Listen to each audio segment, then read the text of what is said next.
L'endemà que la Fiscalia hagi demanat al jutge investigar de forma separada les connexions entre Fèlix Millet i Convergència Democràtica de Catalunya, Artur Mas ha acusat la Fiscalia de ficar-se enmig de la campanya electoral de forma premeditada. La Fiscalia ha entrat en campanya, però no hi ha res de nou, perquè ja ha passat altres vegades això. Venen les eleccions, Convergència i Unió està ben situada, en aquest cas especialment ben situada, hi ha moltes ganes de canvi a Catalunya, i la Fiscalia doncs entra en campanya. Com que ha passat altres vegades, no hi ha res de nou.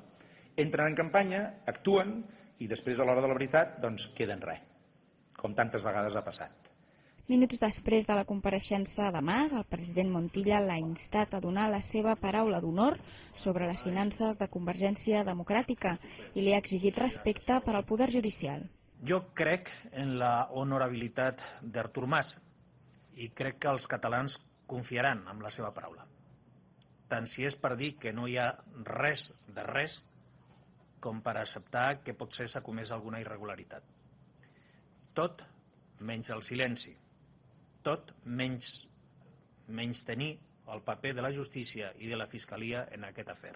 De fet, tots els partits han demanat a Artur Mas que doni explicacions públiques sobre el suposat finançament irregular de Convergència Democràtica de Catalunya i han criticat que atribueixi les investigacions de la Fiscalia a conspiracions amb un rerefons electoral.